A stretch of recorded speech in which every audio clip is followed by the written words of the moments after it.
السلام علیکم، welcome to my YouTube channel daily night story. کیسے ہیں دوستو؟ امید کرتے ہیں آپ سب لوگ خیریت سے ہوں گے۔ دوستو کل ہم ناول پڑھ رہے تھے میرے درد کی تجھے کیا خبر۔ کل اس کی فرسٹ ایپیسوڈ تھی، آج اس کا سیکنڈ پارٹ آپ کی خدمت میں پیش کرنے جا رہے ہیں۔ ارے میں کیوں کہوں گی خیر سے آؤ اور خیر سے جاؤ، تمہارا اپنا گھر ہے، یہ بھی بیٹیاں کوئی بوجھ تھوڑی ہوتی ہیں، اور تمہاری جیسی بیٹی تو اللہ نصیب والوں کو دیتا ہے۔ میں تو خوش ہوتی تھی کہ اتنی چھوٹی سی عمر میں بھی میری دعا کتنی سمجھداری سے اپنے سسرال میں رچ بس گئی ہے، کبھی کوئی شکایت کا موقع نہ دیا۔ کہتے ہوئے اس کی ماں کے چہرے پر اطمینان و خوشی تھی جسے دعا نے نظر بھر کر دیکھا۔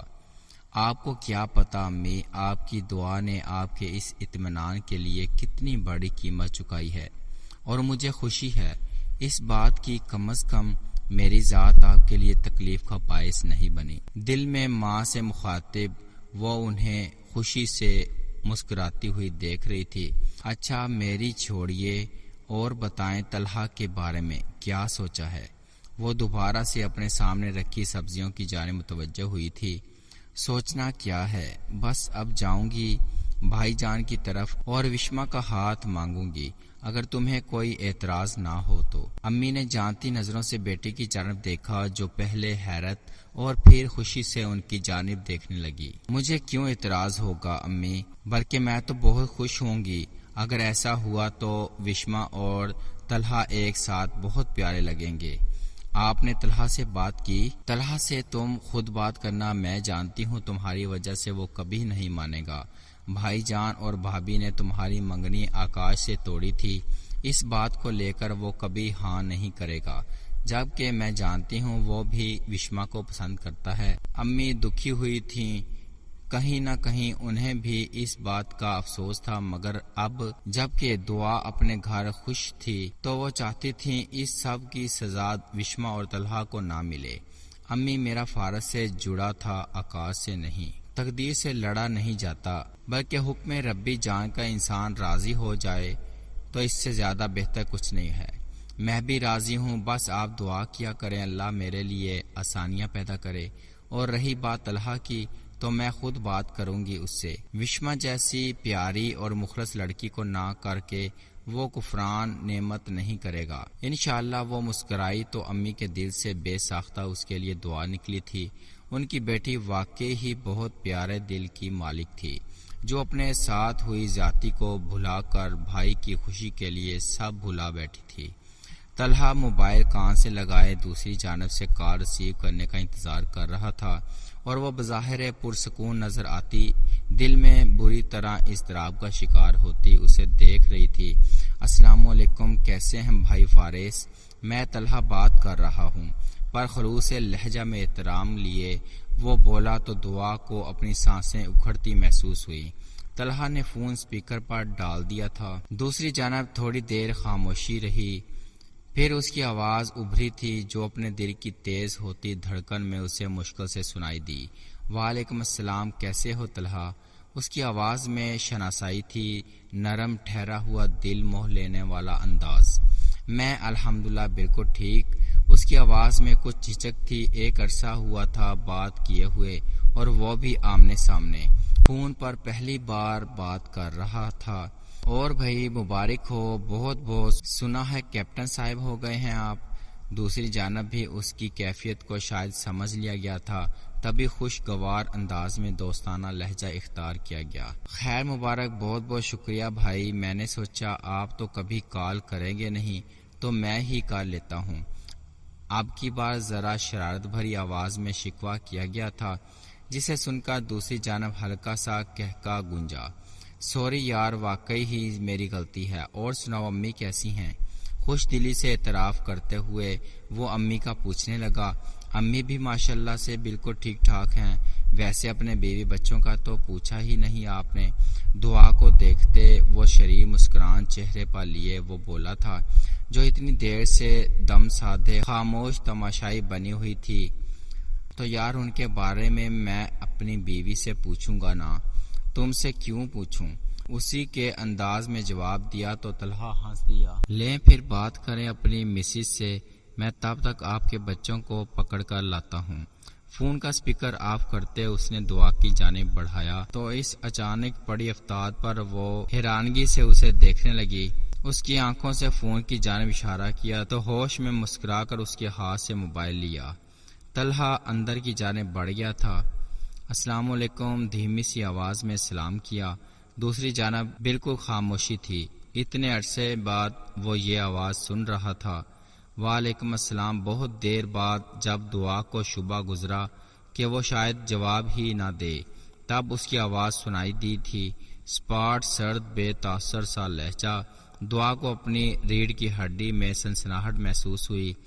کیسے ہیں آپ؟ کافی دیر بعد اس نے دوبارہ ہی ہمت کی تھی، ورنہ دل تو چاہ رہا تھا وہ سب کچھ چھوڑ کر کہیں بھاگ جائے جہاں دوبارہ یہ آواز اس کا تعاقب نہ کر سکے۔ ٹھیک ہوں۔ کافی دیر دونوں جانب خاموشی رہی تھی، جیسے دونوں کے لیے ہی بات کرنا مشکل ہو۔ بچے کیسے ہیں؟ بہت دیر بعد اس کی آواز سنائی دی۔ ٹھیک ہے ماشاءاللہ۔ اور یہ وہ واحد ٹاپک تھا جس پر وہ دونوں بات کر سکتے تھے۔ مجھے یاد کرتے ہیں اتنے دن بات نہیں ہوئی۔ اب کی بار لہجہ تھوڑا نرم تھا۔ اپنی اولاد کے لیے تو وہ کچھ بھی کر سکتا تھا۔ جی، بہت مختصر جواب موصول ہوا۔ تو کال کر لیتی، نمبر تھا تمہارے پاس؟ اب کی بار آواز میں تپش تھی۔ دعا چونکی تو کیا اسے انتظار تھا اس کے فون کا؟ اس سے پہلے کہ وہ کوئی جواب دیتی، اس کی بیٹی بابا کا راگ الاپتے بھاگتی ہوئی آئی تھی۔ دعا نے مسکرا کر اسے دیکھا اور اسپیکر پر ڈال کر موبائل اس کے ہاتھ میں تھما دیا۔ السلام علیکم بابا جان۔ اس کے مؤدب انداز میں کیے سلام پر وہ جی جان سے نہال ہوا تھا۔ وعلیکم السلام بابا کی پری، کیسی ہیں آپ؟ بابا کو مس کیا آپ نے؟ اس کی آواز میں بلا کی نرمی اور حلاوت آ رہی تھی۔ دعا نے اس کے بدلتے لب و لہجہ کو شدت سے محسوس کیا تھا۔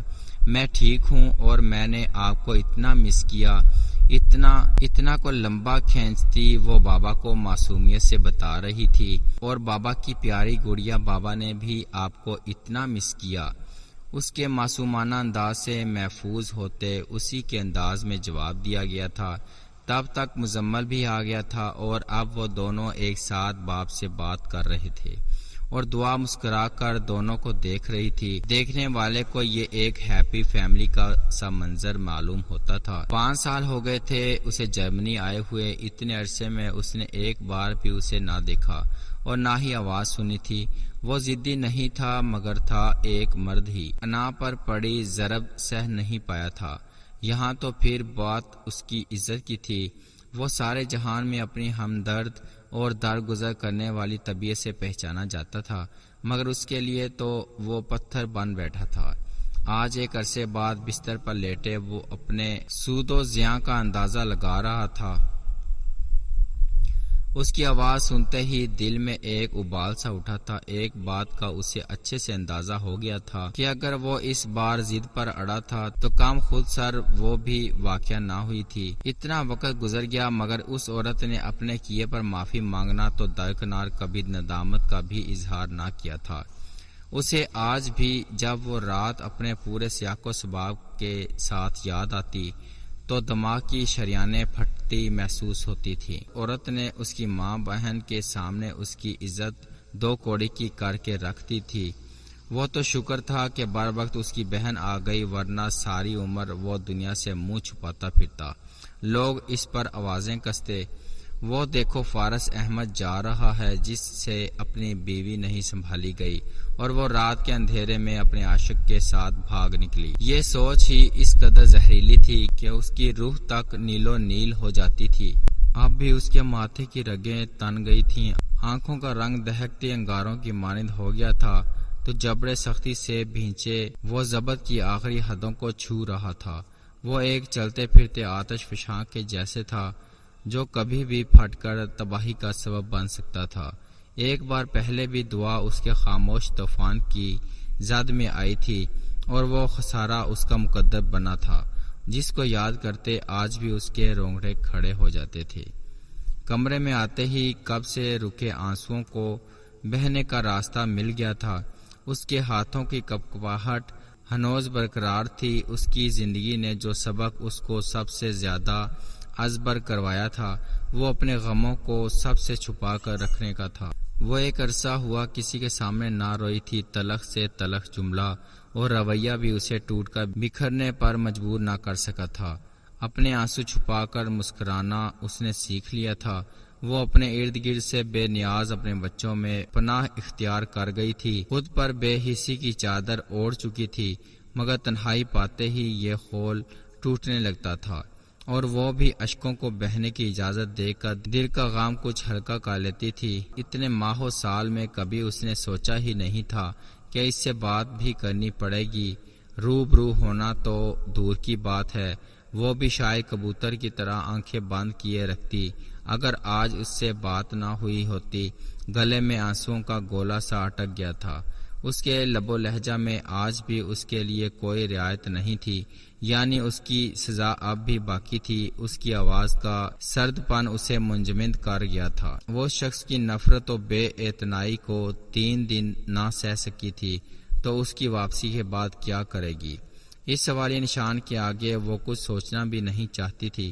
وہ تو یہ دعا بھی نہیں کر سکتی تھی کہ وہ نہ واپس آئے۔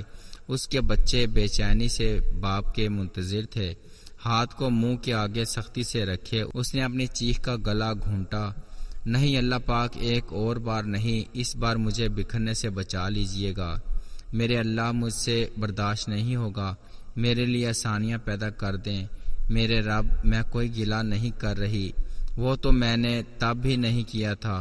آپ جانتے ہیں میں نے ہر حال میں صبر کیا ہے، کبھی کوئی شکایت نہیں کی، ہمیشہ آپ کا شکر ادا کیا ہے، مگر اب لگتا ہے شاید میرا صبر جواب دے جائے گا۔ اللہ پاک پلیز مجھے میری ہمت سے زیادہ نہ آزمائیے گا۔ ہچکیوں سے روتی وہ دل میں اپنے رب سے راز و نیاز کرتی۔ اس وقت کس قدر ٹوٹی بکھری کیفیت کا شکار تھی۔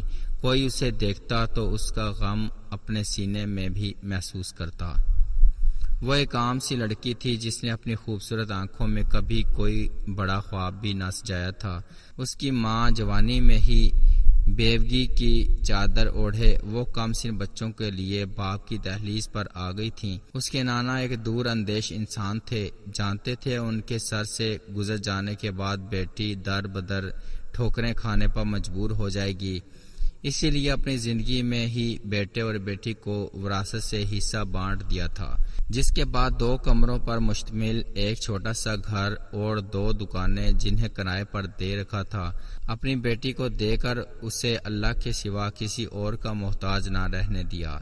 نانا کی خواہش پر ہی اس کا رشتہ بچپن ہی میں ماموزاد آکاش سے طے کر دیا گیا تھا۔ جب تک نانا حیات رہے ماموں ممانی کا رویہ بھی اچھا رہا۔